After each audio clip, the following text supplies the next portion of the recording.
Bom, pessoal, a gente vai começar a parte aqui de função linear e função afim. Bom, vocês notam aqui que as duas funções são muito parecidas, né? As duas são uma reta, né? E a expressão, né, delas praticamente são iguais, ok? A, a diferença entre elas é o quê? É que a função linear, ela sempre vai passar pela origem e a função afim não, certo? Ela tem um termo aqui, um termo independente, tá? Então aqui você tem um x1 aqui, a imagem do x1, o f de x1. Eu tenho aqui o x2, a imagem do x2. Se a gente olhar para esse comprimento aqui, ó, tá? Essa diferença f de x2 menos f de x1, chamar isso de delta y, né? Ou seja, variação em y. E essa diferença aqui, a diferença entre x2 e x1, a variação em x, o quociente, né, a razão entre ΔY sobre ΔX, é justamente esse A que aparece aqui, tanto para essa expressão, para a função linear, quanto para a função afim. Tá? Para as duas funções, esse coeficiente aqui é calculado da mesma maneira. Tá? A gente chama isso aqui de taxa de variação da função. Ah, alguém pode dizer, mas não é coeficiente angular, né, da reta?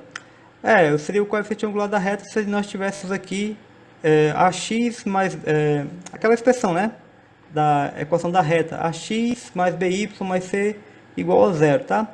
Quando a gente expressa a coisa como em termos de função, a denominação que a gente dá para esse valor de a é taxa de variação da função, ok?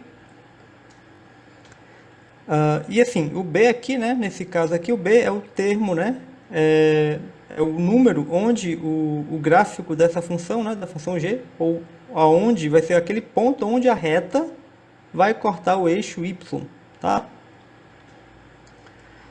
Bom, o que é isso daqui? Aqui eu tenho o eixo x, tá? Esses símbolos aqui, né, mais, menos, indicam o quê? Indicam exatamente os pontos, né, em que a função vai ser positiva e os pontos onde a função vai ser negativa. Então, esse R aqui é justamente o zero da função, tá? Esse R é tal que o AR mais B é igual a zero.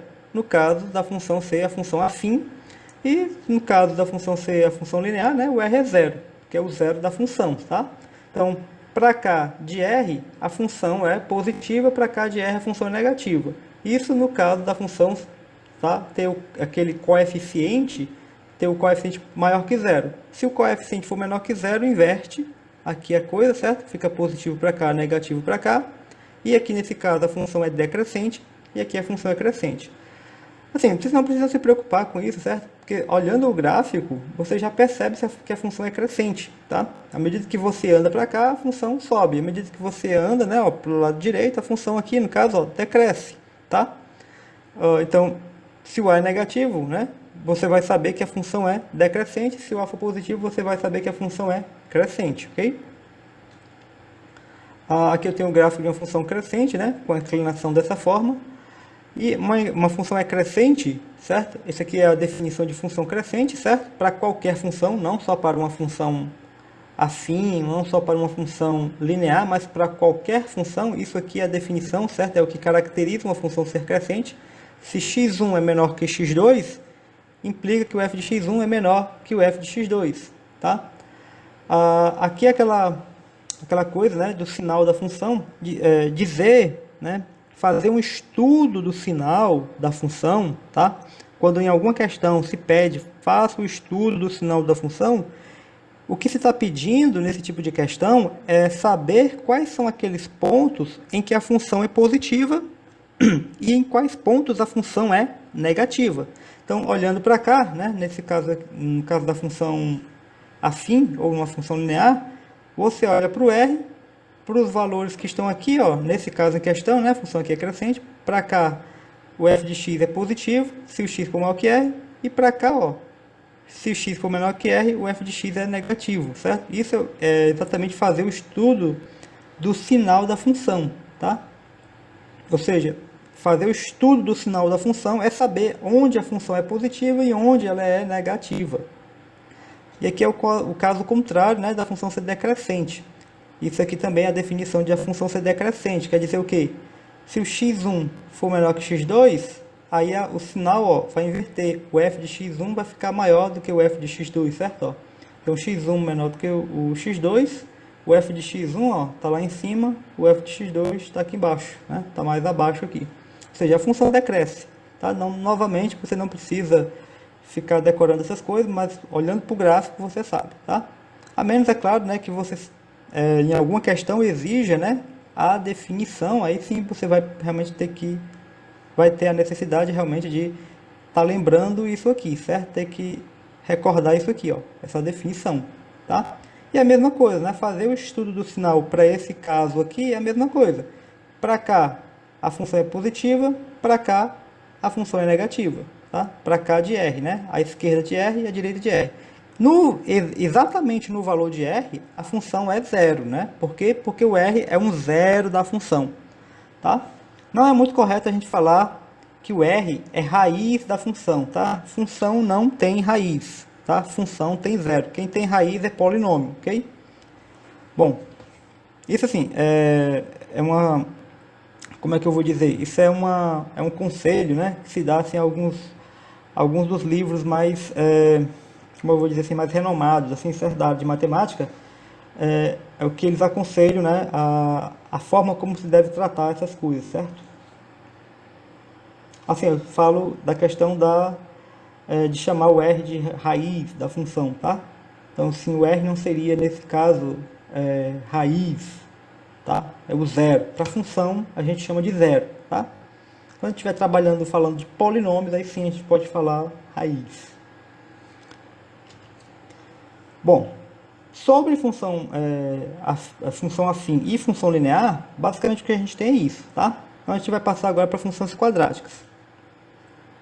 Bom, função quadrática, né? Uma função dessa forma aqui, ax2 mais bx mais c, o a é diferente de zero. E aí vocês sabem, né? Eu não vou deduzir a fórmula, certo? Isso aqui é mais uma revisão para a gente, depois a gente faz os exercícios, ataca aí alguns exercícios, certo? Bom, então assim, isso aqui é a definição de função quadrática. Claro, o a não pode ser zero, porque se o a for zero, você tem uma função afim, né? E isso aqui é a raiz dessa função, certo? Estou usando aí grosso modo, né? Na verdade, seria o mais correto, o zero da função. E o f de zero é quem? Quando você faz a substituição aqui do zero, do x por zero, você tem o c. O f de zero é c. Isso aqui são os zeros da função. Aí lembrando, né, que se o a é positivo, né, ó, se o a é maior que zero, concavidade voltada para cima. A menor que zero, concavidade voltada para baixo, ok? A menor que zero, né, a relação do a e com o delta. O delta maior que zero quer dizer que você tem duas raízes. Delta menor que zero, você só tem... Aliás, delta menor que zero, você não tem raízes. E delta igual a zero, você só tem uma raiz. Dizer que você tem duas raízes significa dizer o quê? Que o gráfico da função corta o eixo x em dois pontos distintos. Dizer que não tem raiz significa dizer que o gráfico da função não corta o eixo x. E dizer que o delta é igual a zero significa dizer que o gráfico da função corta apenas toca, tangencia, né, o eixo x. Tá? Então aqui nós teríamos, a função teria dois zeros, né? Aqui não teria nenhum zero e aqui teria apenas um zero. Tá? Ou seja, se a gente estiver falando lá do polinômio, né, duas raízes, nenhuma raiz e apenas uma raiz. Ok? Isso para esse caso aqui, né? Ó, a menor que zero. A menor que zero com cavidade voltada para baixo. Tá? E a maior que zero com cavidade voltada para cima e da mesma forma, né? Delta maior que zero, delta menor que zero e delta igual a zero. Delta igual a zero apenas tangencia o gráfico. Delta menor que zero, o gráfico não toca. E delta maior que zero, você tem o gráfico cortando em dois pontos distintos. E, portanto, vão ter duas raízes, né? Duas raízes reais e distintas. Aqui, só para recordar também, né, o que é o x do vértice e o que é o y do vértice. no gráfico, né? Tem um gráfico, tá? Uma parábola de uma função quadrática, né? Uma parábola. O x do vértice é o quê? Ele é a semissoma ou a média aritmética das raízes. Então você pega esse número aqui, a raiz, essa outra raiz, soma e divide por 2 e você tem exatamente esse ponto aqui bem no meio, tá? E o y do vértice é quem? O y do vértice é justamente a imagem do x do vértice. A gente pode encontrar o x do vértice, né? Dessa forma aqui, menos b sobre 2a, e o y do vértice é menos delta sobre 4a, tá? Lembrando que isso daqui, esse número aqui, ele pode ser o mínimo da função se o a for maior que zero. Lembra, a maior que zero, esse aqui é esse caso aqui, certo? O mínimo. Se o a é maior que zero, tá? A maior que zero, a concavidade, ó, tá voltada para cima. Então tem um ponto, ó, lá embaixo, né? Tem um ponto de mínimo, tá? E se o a for maior que zero, tá? A concavidade vai estar ao contrário, né? Esse ponto aqui vai estar lá em cima, então vai ter um ponto de máximo, tá? Então, assim, conforme o caso, esse número aqui, ó, menos delta sobre 4a, pode ser o mínimo e pode ser o máximo que a função pode assumir, tá?